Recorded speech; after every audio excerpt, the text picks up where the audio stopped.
Mulher, que sejas sempre lembrada, não apenas por um dia, mas no dia a dia, que sejas festejada, não por convenção, mas pelo seu valor, sua força, seu coração, que sejas respeitada com todo o carinho e todo o amor, hoje e sempre. Boa noite, é com este pensamento que começamos o programa de hoje. Primeiramente, cumprimentar a todas as mulheres cabo-verdianas pelo seu dia, que permaneçam sempre com garra e lutem pelos seus sonhos. Começa mais uma edição do Café Literário.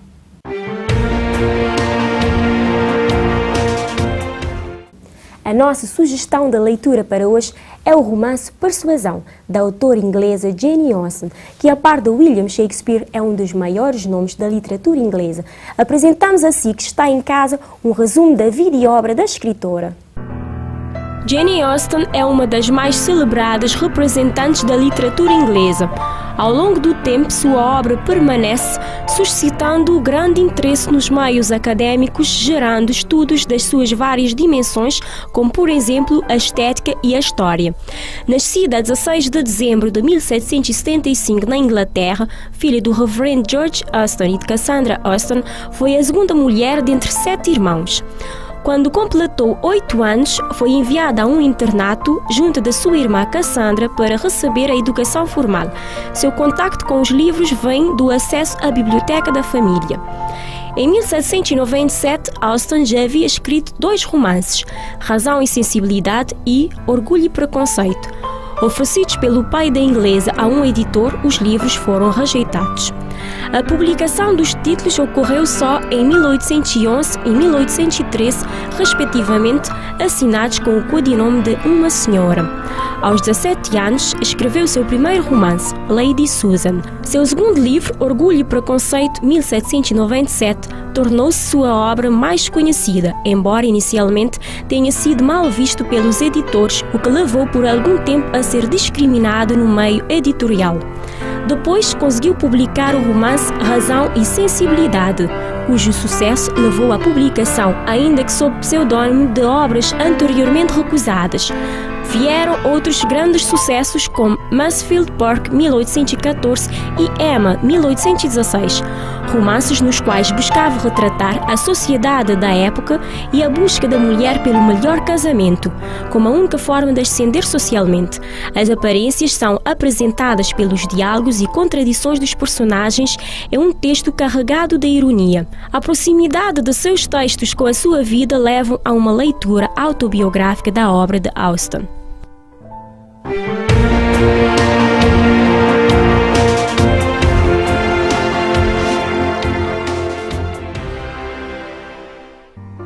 O romance se passa na Inglaterra rural, no início do século XIX.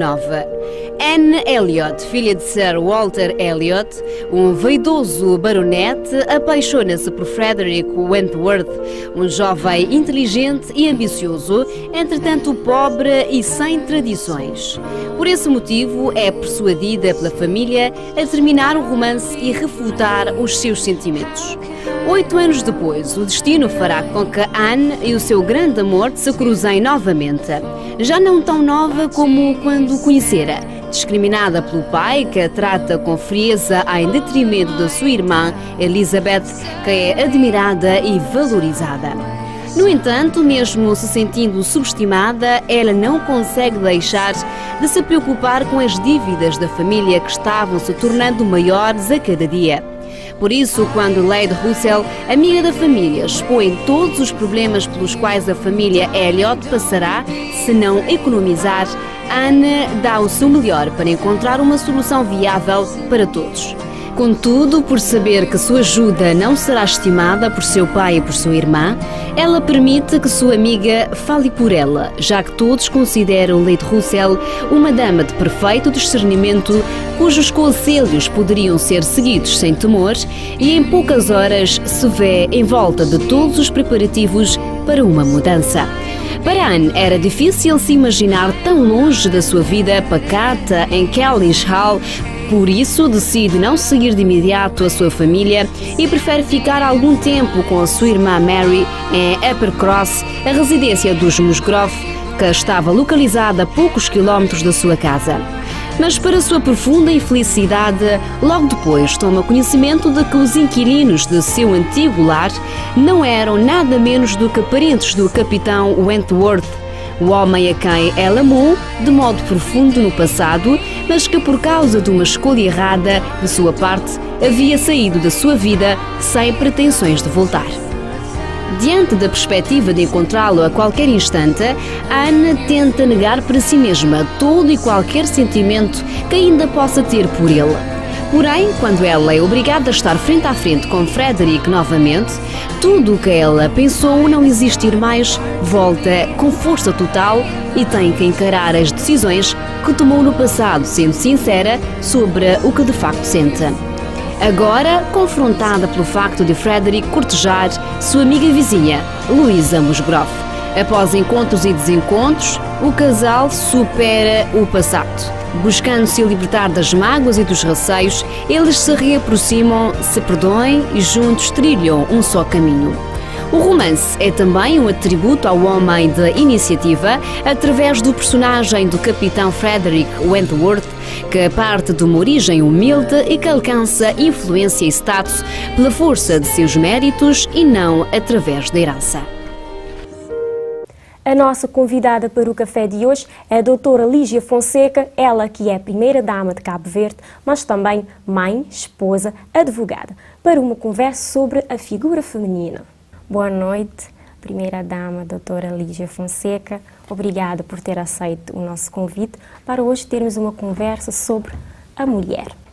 Doutora Lígia, no seu ponto de vista, qual é o papel da mulher na construção de uma sociedade mais justa? Boa noite, Aníria. Como eu tenho dito muitas vezes, nós, olhando para a nossa sociedade, para a população, nós temos uma sociedade em que a maior parte dos cidadãos são mulheres. Mais de 50% é mulher. Então, eu entendo que não é possível termos uma sociedade mais justa, com decisões mais acertadas, se essas decisões não forem tomadas com a participação também das mulheres. E nessa medida, tudo o que se faz, tudo o que se pensa, tudo o que se deseja para a sociedade deve ser pensado em concertação homens e mulheres. Não defendo um olhar só da mulher, defendo que é necessário que também a mulher participe nos centros de decisão, e os centros de decisão não são só centros de decisão política. Os centros de decisão, na família, há centros de decisão.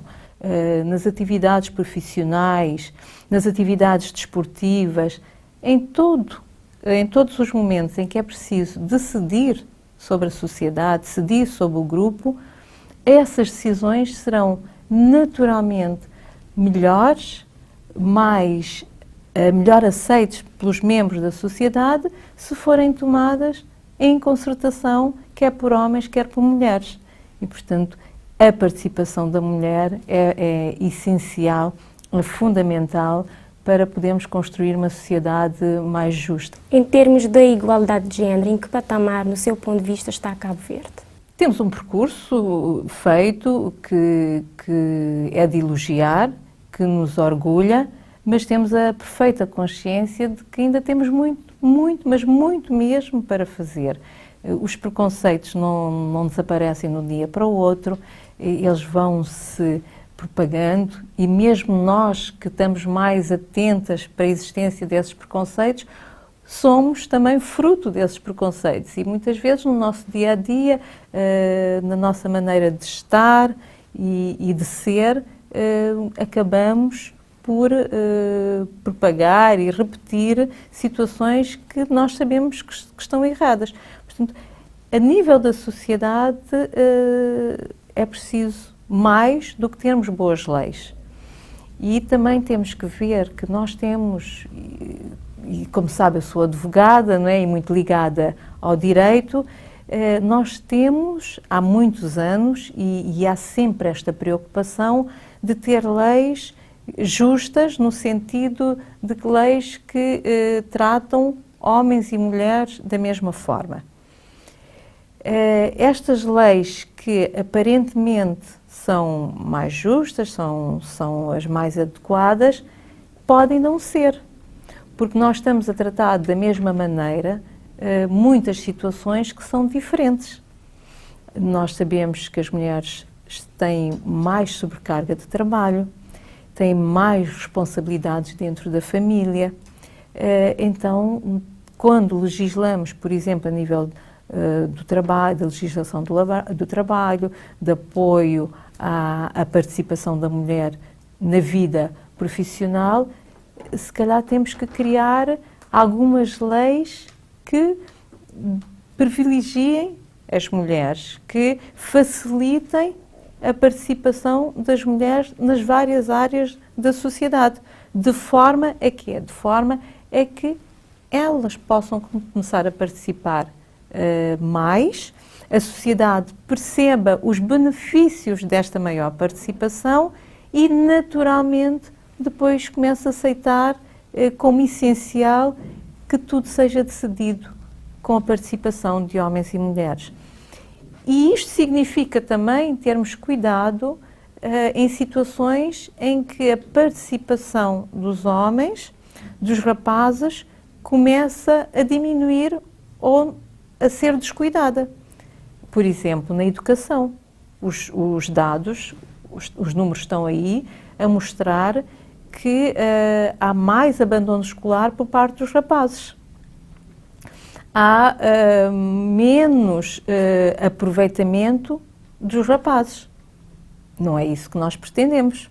Então também temos de estar atentos a este fenómeno de forma a garantir que a maior participação das meninas na escola, a frequência nas escolas, o bom aproveitamento, seja acompanhado também com igual participação, igual frequência e aproveitamento dos rapazes. Portanto, o olhar sempre atento para a sociedade, para que ninguém fique para trás, é fundamental para nós podermos dizer que temos realmente esta sociedade, como diz a nossa Constituição, mais justa, mais solidária e em que todos possamos ser felizes.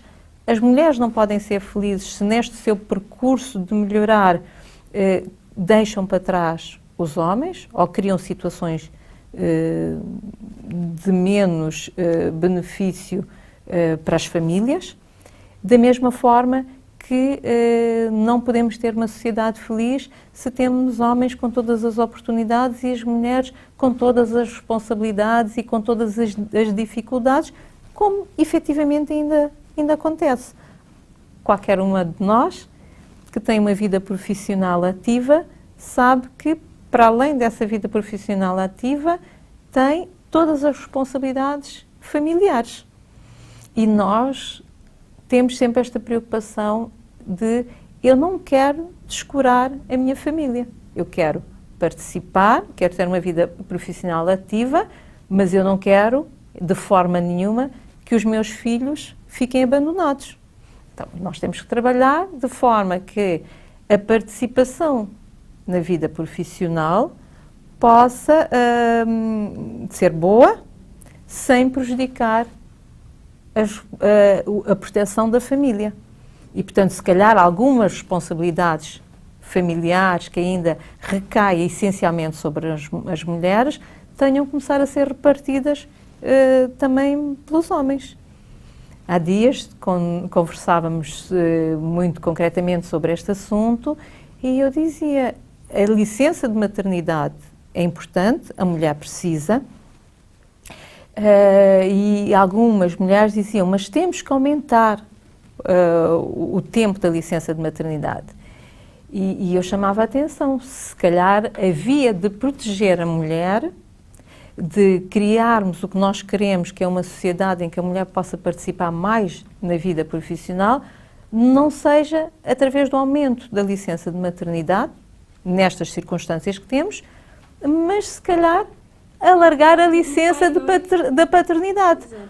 Ou permitir que alguma parte da licença de maternidade possa ser gozada pelo pai, substituída pela licença de paternidade, permitindo que a mulher, se regressa mais cedo às suas responsabilidades profissionais, a sua criança, que acabou de nascer, muito pequena, tem o apoio do pai.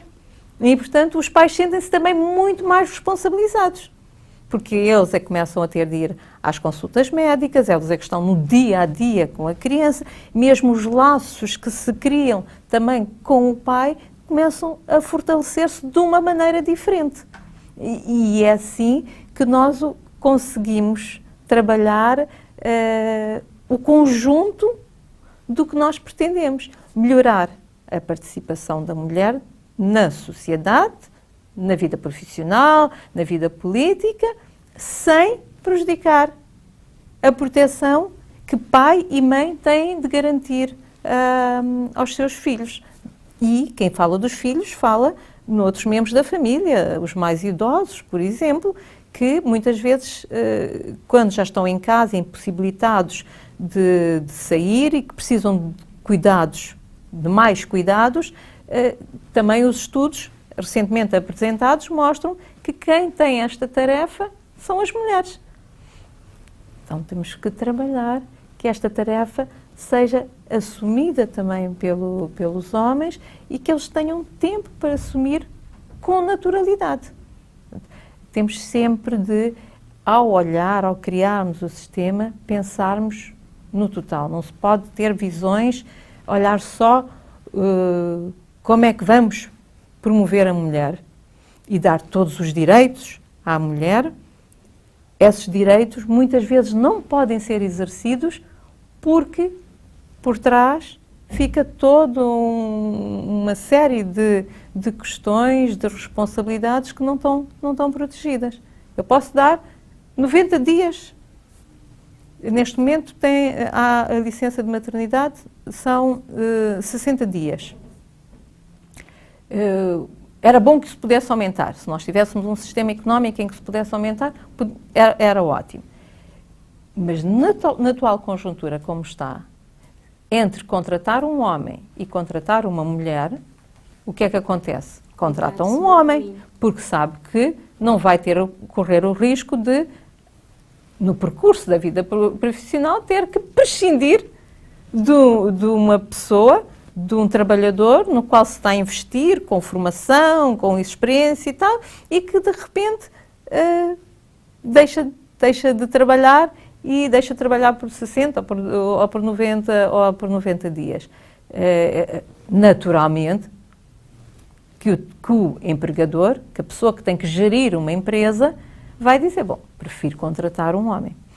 Mas, se o homem também tem uma licença de paternidade, isto já equilibra, porque nessa olhada diz, bom, mas ela pode prescindir de parte da sua licença e ser o pai da criança a usar essa licença. Portanto, eu como empregador, já não estou tão certo que é melhor contratar um homem porque ele nunca tem licença. Não, ele também pode ter licença. E aí o olhar é mais focalizado realmente na competência. Quem é que é mais competente? Quem é que me garante o melhor resultado?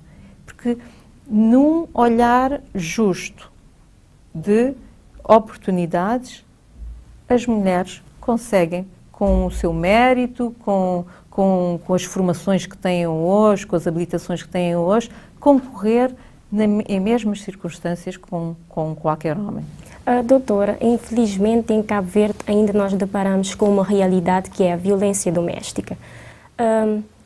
Antigamente as pessoas, os homens, tinham aquela mentalidade que eles é que mandavam, podiam bater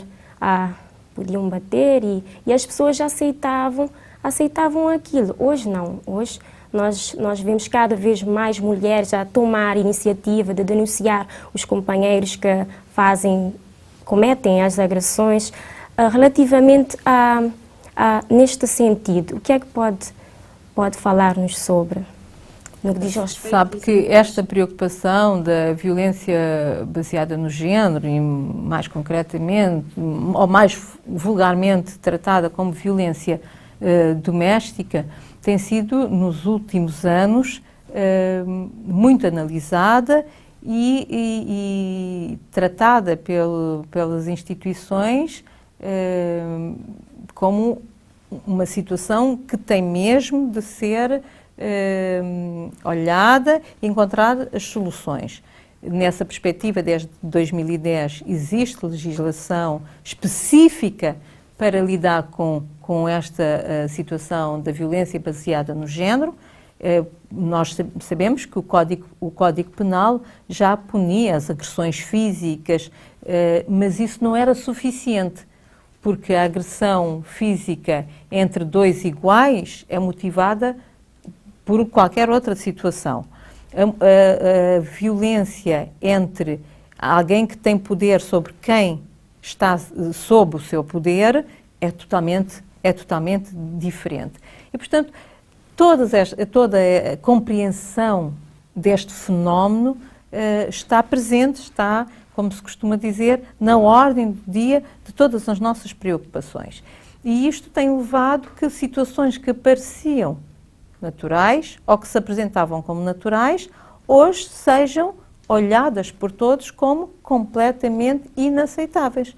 E daí as pessoas não terem receio de apresentar as queixas, mais de não terem receio de procurar ajuda. Mais importante do que punir o agressor é aquele passo que se dá no sentido de procurar uma ajuda.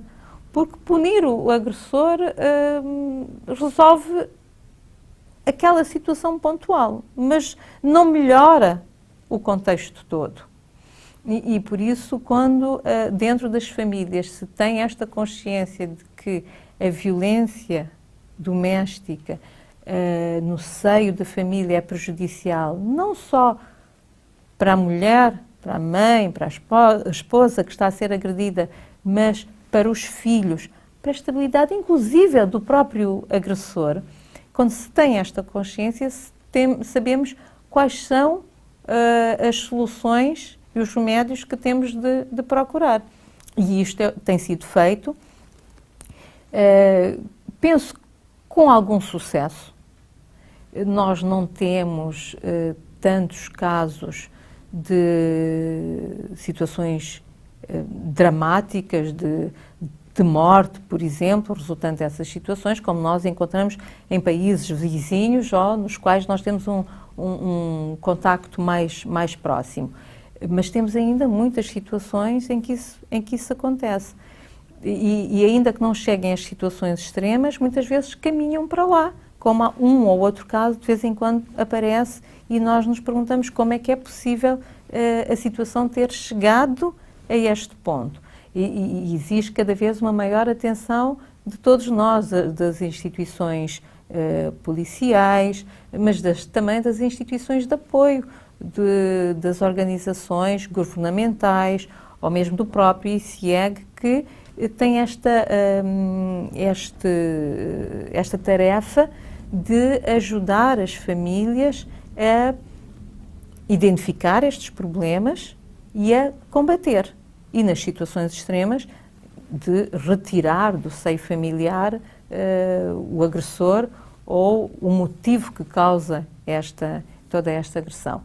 Portanto, temos andado a trabalhar nesse sentido, mas ainda há muito que fazer, porque a violência baseada no género não é uma questão que esteja ligada só à situação económica de famílias mais pobres ou, às vezes, mulheres com situações profissionais até muito boas, com poder económico, elas mesmo com poder económico, continuam dentro do lar a ser vítimas da violência baseada no género. E diz-se, se a mulher tem todo o poder económico que lhe permite dizer basta a essa situação, por que é que não diz?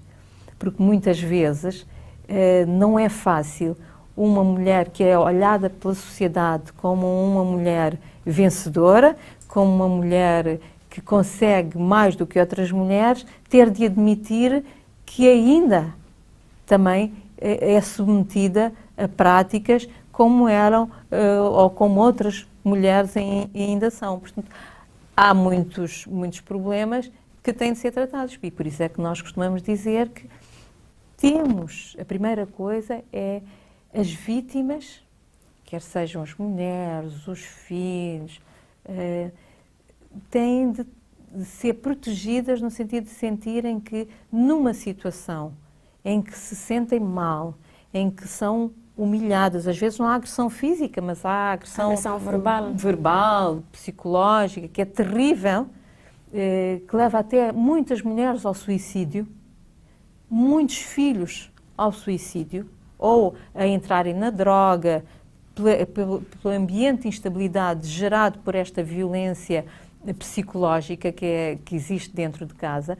Então, é preciso que as famílias sejam ajudadas a encontrar, a identificar estes problemas e que saibam que há quem esteja disposta a ajudar, sem que essa ajuda signifique necessariamente quebrar com a família. Porque a família ainda é, para todos nós, um bem muito precioso e que tentamos proteger. E às vezes tenta-se proteger da forma menos correta. Porque uma violência que continua, que não tem fim, vai aumentando e destrói o que se quer proteger, que é a união da família. E nós sabemos que as mulheres têm esta preocupação, não só para garantir o sustento da família, não, mas porque gostam, querem preservar a sua família, o marido, o pai dos filhos dentro de casa. E isso às vezes leva a ir até aos extremos.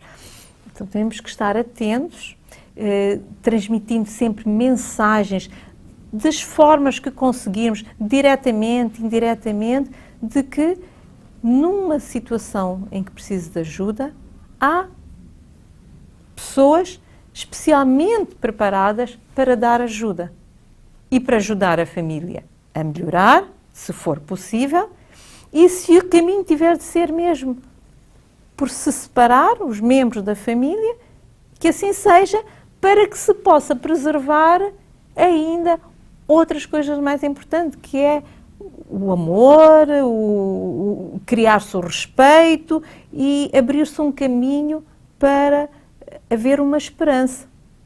Que se as situações de violência não forem tratadas, o caminho da esperança pura e simplesmente desaparece.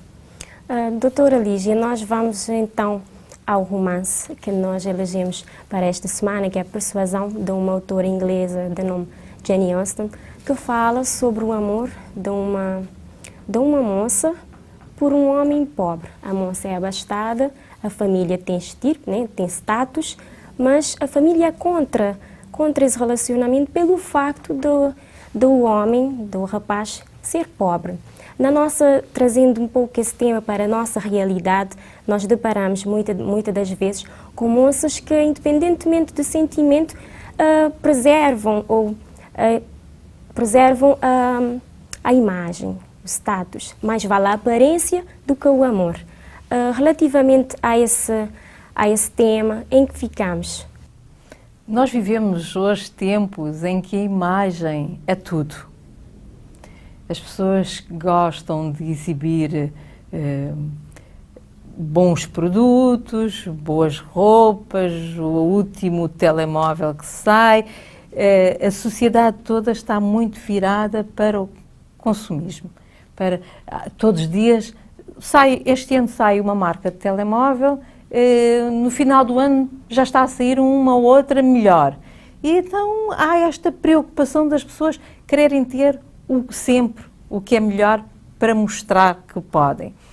E nesta ânsia de se procurar coisas que são melhores, produtos, material que é melhor, muitas vezes nós estamos a caminhar em sentido contrário no que é melhor para o nosso ser. E para mostrar que se casou, por exemplo, com um homem rico, que vai dar uma grande festa de casamento, que tem bons carros, que vai dar estabilidade económica, esquece o que é fundamental para se constituir uma família, que é o amor, que é o respeito, que é a admiração um pelo outro. E por isso temos de cultivar, temos que chamar a atenção que é bom nós trabalharmos para melhorar a nossa vida. Mas quando o objetivo é sempre ter mais, podemos ter uma boa casa, um bom carro, uma mesa farta, em que cada elemento da família está completamente infeliz, isolado, no seu mundo próprio. E no final do dia, o que é importante, o que nos deixa feliz, afinal não existe. Há um exemplo claro no romance da irmã da personagem Anna Elliot, que ela casou-se com um homem que tem fazenda, a família tem bens, mas é infeliz, não sabe, está constantemente a reclamar da vida, porque ao fim e ao cabo não há sentimento, não gira em torno do sentimento, gira em torno do status, do bem, de aparecer bem nas festas. As mulheres cabo-verdianas, nós tomamos exemplo de muitas meninas, de muitas moças que acabam por envolver-se muitas das vezes com homens mais velhos, não à procura de sentimento, não é? À procura de estabilidade económica. Isso é uma realidade dos nossos dias, que eu acho que nós não devemos descurar, porque temos a obrigação de criar a situação, criar um contexto económico, social, que não obrigue as nossas jovens, porque querem fazer um curso superior, por exemplo, terem de encontrar um companheiro com posses que suporte esta sua pretensão de adquirir maiores habilitações. É preciso realmente que se possa garantir aos nossos jovens, às nossas jovens principalmente, que a possibilidade de estudarem, de tirarem o seu curso sem precisar de vender a sua alma, de vender o seu corpo. Esta é uma realidade dos nossos dias. Não pode ser descurada, porque quem para estudar se vê obrigada a prostituir, porque se está com alguém, porque essa pessoa apenas lhe dá sustento económico, e às vezes até são com homens que têm outra família, a formação desta pessoa, desta mulher, não está a ser boa. Estamos a formar jovens que entendem, ou que podem entender, que para alcançar determinado objetivo vale tudo. Para eu ter um curso que me vai permitir tirar a minha família da miséria, eu aceito estar com um homem que me sustenta. Amanhã eu vou pensar, bom, para eu ter um bom cargo, eu vou aceitar ou ceder aos pedidos de favor do chefe. Então isto está-se a perpetuar o que nós queremos acabar. Continuamos a deixar a mulher subalterna. Continuamos a não proteger os direitos da mulher, porque ela não está protegida, ela não está a aprender o essencial, que ela tem direito a tirar um curso, a viver do seu curso, sem que para isso ela se tenha de vender. Portanto, temos de olhar para esta realidade e criar. Mas neste romance há realmente um aspecto que também temos de olhar. A protagonista do romance, ela não aceita uma proposta de casamento porque a pessoa que ela gostava, o homem que ela gostava, não tinha posses, mas ela também não se casa com ninguém. Ou seja, ela prescindiu do seu grande amor por causa dos preconceitos sociais da época que hoje continuam. Há muita gente que gosta de outra pessoa, mas porque não estão no mesmo nível económico ou de aparência social, e então as famílias opõem-se a essa relação. E às vezes a pressão da família é tão forte que realmente os apaixonados cedem a essa pressão e não se casam. O resultado, o que esta heroína mostra, mas ela também vai até ao fim sem aceitar mais nenhuma proposta. Até que recupera o amor. Felizmente, naquela altura, os grandes romances ainda terminavam com finais felizes. A vida, muitas vezes, não nos dá estas segundas oportunidades e, por isso, é preciso fortalecermos dentro de nós. A busca deve ser pela felicidade. O caminho da felicidade. E a felicidade não se constrói sobre a infelicidade própria, nem sobre a infelicidade dos outros. Quando se cede a este tipo de comportamentos para se tentar alcançar alguma coisa mais na vida, nós estamos a ser infelizes, estamos-nos a escravizar, nós estamos-nos a submeter à vontade de quem tem mais poder económico. E, portanto, não estamos a ser felizes.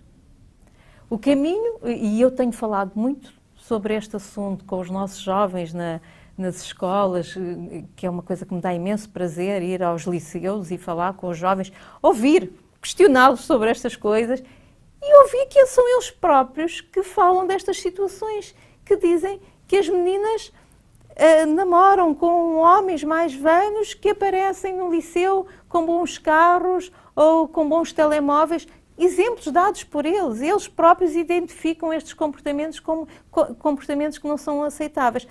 Nós temos que fortalecer a formação na educação. É importante dar conhecimentos científicos, mas é muito importante fortalecer as pessoas. A capacidade da pessoa de pensar por si e de ser firme na sua vontade. Não numa vontade não esclarecida, numa vontade esclarecida, informada, mas determinada. E isto é uma coisa que temos de fazer, essencialmente com as meninas, porque elas acabam ainda, pela sociedade onde vivemos, a ser mais sensíveis às pressões sociais e às pressões da própria família. Doutora, como primeira-dama, quais os maiores desafios que já encontrou e o que lhe dá mais prazer? Olha, os desafios que eu tenho é ter de responder às expectativas das pessoas. Ao longo destes nossos 40 anos de independência, tivemos sempre presidentes homens e tivemos sempre primeiras damas, e que foram todas elas desenvolvendo papéis sociais importantes. Então, na nossa sociedade existe esta figura da primeira-dama que se preocupa com a sociedade, que utiliza a influência que tem pelo facto de ser casada com o presidente para ajudar os outros. E as pessoas esperam que isso continue a ser feito. Não percebem que não seja assim. E às vezes eu tenho que explicar às pessoas que muitas das coisas que me pedem é-me difícil fazer pelo facto de eu não ter meios. Eu sou a figura de primeira-dama, é uma, entre aspas, instituição que está inserida na sociedade, na cabeça das pessoas, mas que efetivamente não tem nenhum tratamento legal.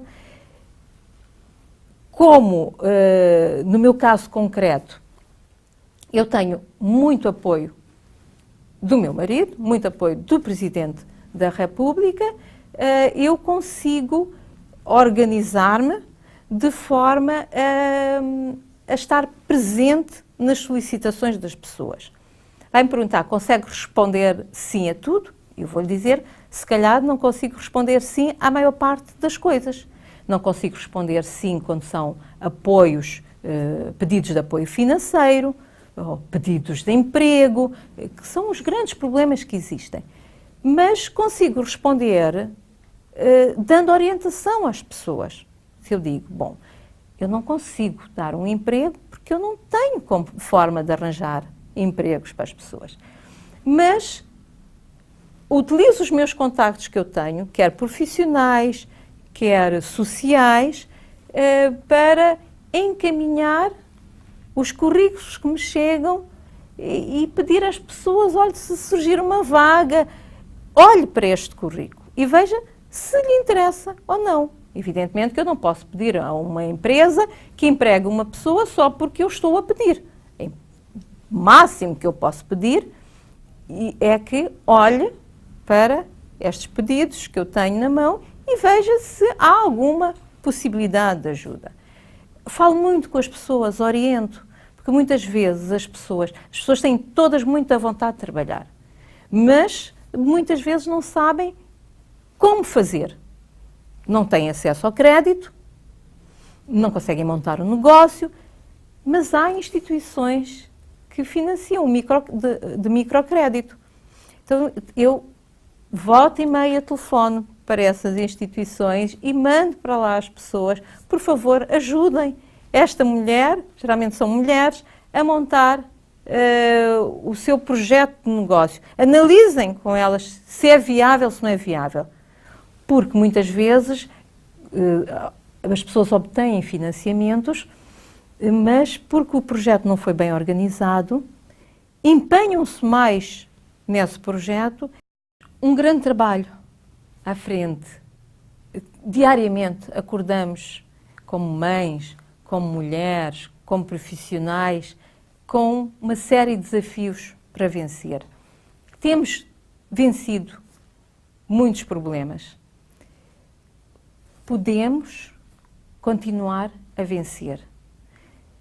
Temos é que acreditar em nós próprios. É fundamental acreditar que as coisas podem estar muito más. Posso me sentir muito frágil, mas tenho que fazer um esforço. Porque se eu fizer um esforço, se eu disser, eu consigo vencer, nós conseguimos vencer. E o meu conselho é este, é não desistir. Eu nem sei se posso dizer que é um conselho para não desistir, porque da experiência que eu tenho tido, percorrendo o nosso país, da Brava a Santo Antão, eu não encontro mulheres que desistem. Eu encontro mulheres que todos os dias lutam. Não digo que os homens não lutam. Os homens lutam também, porque senão nós não estaríamos com o país que tem. Este país é feito da luta diária de homens e mulheres. Mas as mulheres têm de lutar muito mais, porque nós temos ainda de assegurar muito mais coisas.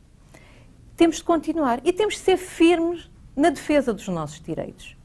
Eu, como mulher, na área em que estou, no meu trabalho, na Presidência da República, junto das minhas amigas, neste programa, eu tenho que dizer, a participação das mulheres é fundamental, é importante. Eu tenho que lutar para onde eu esteja, para que mais uma mulher esteja hoje e mais uma mulher venha amanhã. E que as mulheres que estejam presentes não sejam só presentes do corpo, estejam presentes com a sua capacidade de argumentar, de expor as suas ideias, de ouvir. Nós estamos habituadas a ouvir, passamos a nossa vida a ouvir, queremos também ser ouvidas e, portanto, temos que conjugar esta nossa capacidade de ouvir com a aprendizagem que fazemos todos os dias de dizer o que pensamos, com coragem, com firmeza e não abrir mão em nenhuma situação, porque isto é um desafio diário e é um desafio para nós próprios também. Quando eu estou a programar o meu dia, eu tenho que pensar, eu tenho uma família. Então, vamos repartir as funções, as tarefas. Não vou programar este meu dia pondo todos os deveres em cima de mim. Tenho que dividir. Digo-lhe, pessoalmente, não é fácil fazermos este exercício. Então, todos os dias temos que trabalhar nisto, participar mais. Para participarmos mais, temos de ter oportunidades de participar e de estar onde se decidem as coisas. Nestas eleições, aumentamos, pelo menos pelos números que já estão apurados, a participação das mulheres aumentou. Nós tínhamos na última legislatura 15 mulheres. Segundo a análise que eu fiz, penso que não estou errada, estão eleitas 17 mulheres. Fico contente? Digo não fico contente. Quando a nível internacional se diz que o mínimo deve ser uma participação de 30%, nós estamos longe de alcançar isso. Eu digo, em Cabo Verde, o mínimo não deve ser 30%. Nós somos mais de 50% da população. Portanto, a nossa participação deve ser em paridade, 50%. Temos de lutar. As nossas deputadas que foram eleitas agora têm de fazer o trabalho no sentido de permitir, de facilitar a participação de mais mulheres, de modo que nas próximas legislaturas participem mais mulheres. Participem mulheres na sua qualidade, com as suas capacidades próprias. Eu não preciso de me masculinizar ou de mudar a minha maneira de ser para participar politicamente ou para participar numa reunião de trabalho. Eu tenho que fazer ver à sociedade que a minha forma de ser como mulher, que é diferente da de ser de homem, por isso é que a participação dos dois é necessária, porque se fôssemos todos tivéssemos a mesma maneira de ser e de pensar, então não precisávamos da participação de ambos. Nós precisamos da participação também das mulheres, porque as mulheres veem determinadas coisas, os homens veem outras coisas, as mulheres têm vivências diferentes, os homens têm vivências diferentes, e tudo isto é importante para que a decisão que se forme seja melhor aceito por todos. Porquê? Porque tem como se diz agora, os inputs de todos os destinatários destas decisões. A primeira-dama, a doutora Lígia Fonseca, muito obrigada por ter estado hoje conosco a conversar sobre o universo feminino, que é vasto e que daria muita conversa, não é? Feliz dia, uma vez mais, obrigada por ter estado connosco. Um feliz dia para si e um feliz dia da mulher cabo-verdiana, no dia 27 de março, para todas as mulheres em Cabo Verde, todas as nossas irmãs cabo-verdianas que estão espalhadas pelos 4 cantos do mundo. Obrigada. Um feliz dia para todas as mulheres cabo-verdianas. Obrigado por ter estado desse lado. Até para a semana.